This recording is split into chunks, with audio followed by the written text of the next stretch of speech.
मन, बुद्धि, चित्त और अहंकार में क्या अंतर है, आज मैं आपको बताने वाला हूं। देखिए, ज्यादातर लोग इन चारों के मध्य में अंतर समझ नहीं पाते हैं कि इन चारों में क्या अंतर है।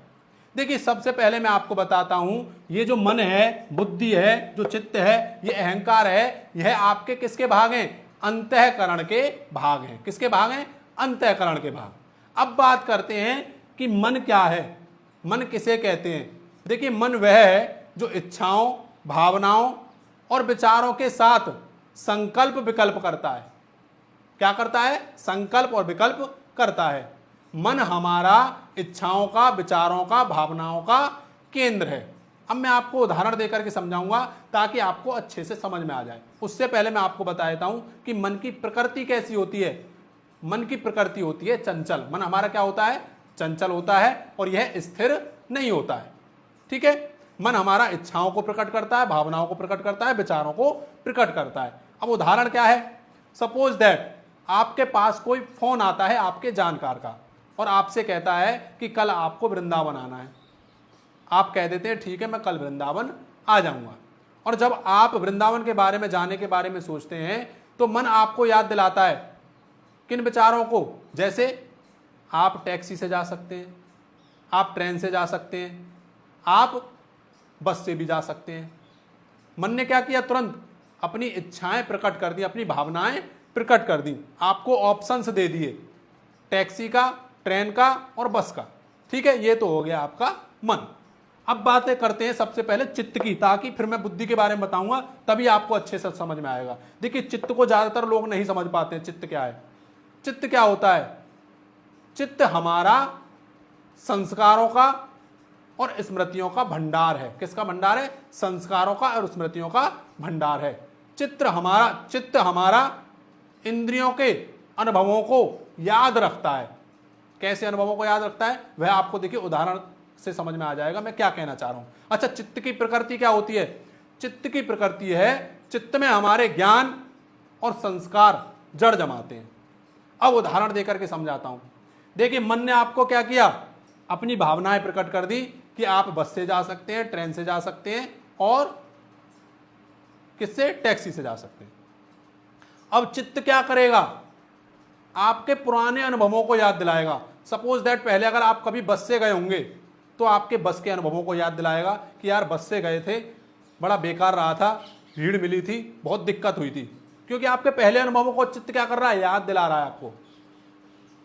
और कभी आप ट्रेन से गए होंगे तो चित्त क्या करेगा, आपके ट्रेन के अनुभवों को याद दिलाएगा कि यार ट्रेन से गए थे, सीट मिल गई थी, आराम से गए थे, कोई दिक्कत भी नहीं हुई थी। क्योंकि आपके पुराने अनुभवों को याद दिला रहा है। अगर आपके अच्छे अनुभव होते हैं तो उनको भी याद दिलाता है, अगर बुरे अनुभव रहते हैं तो उनको भी याद दिलाता है। यह काम होता है चित्त का।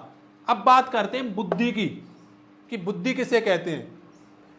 अध्यावसायो बुद्धि, यानी कि बुद्धि क्या करती है, बुद्धि निश्चय करती है, निर्णय लेती है, दृढ़ संकल्प लेती है। बुद्धि आपका मन के जो संकल्प और विकल्प हैं उनके बीच में से सही निर्णय लेती है।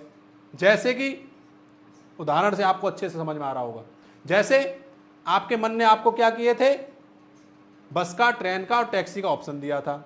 चित्त ने क्या करा, आपके पुराने अनुभवों को याद दिलाया कि भाई बस से बुरे अनुभव रहे थे पिछली बार जब हम गए थे, और ट्रेन से हम जब गए थे तो ट्रेन से हम अच्छी तरीके से गए थे।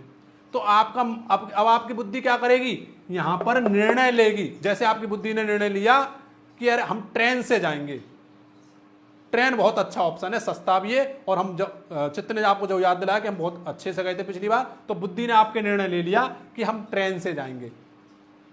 बुद्धि क्या करती है, निर्णय लेती है। उम्मीद कर रहा हूं आपको उदाहरण के साथ बहुत अच्छे से समझ में आ रहा होगा। ये तीनों इतनी जल्दी होते हैं कि लोगों को समझ में नहीं आता है कि हमारे मन ने क्या कहा, बुद्धि ने क्या कहा और चित्त ने क्या किया। अब आपको इनमें तीनों में अंतर समझ में आ गया होगा। अब बात करता हूं अहंकार की। अहंकार किसे कहते हैं, अहंकार यहां पर घमंड का मतलब नहीं है, अहंकार से मतलब यहां घमंड का नहीं है। अहंकार का मतलब है यहां से मैं से, यानी कि मैं की अनुभूति कराना, मैं कौन हूं। देखिए, घमंड क्या होता है मैं आपको पहले बताता हूं। घमंड है जैसे कि मैं बलशाली हूं।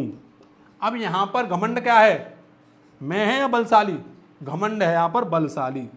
जो मैं और हूं के मध्य में आए, मैं शक्तिशाली हूं, मैं धनवान हूं, यह है आपका घमंड। मैं तो क्या है, मैं एक प्रकृति है।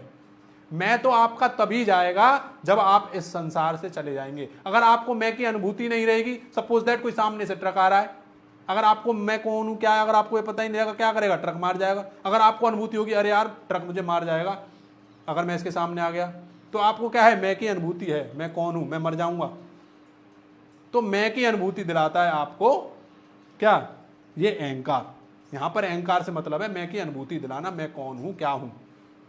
तो उम्मीद करता हूं आपको समझ में आ गया होगा कि मन क्या होता है, बुद्धि क्या होता है, चित्त क्या होता है और अहंकार क्या होता है। तो कमेंट करके आप बता सकते हैं यह वीडियो आपको कैसी लगी। यहीं पर वीडियो को विराम देता हूं। सभी को जय श्री कृष्णा, जय श्री राम।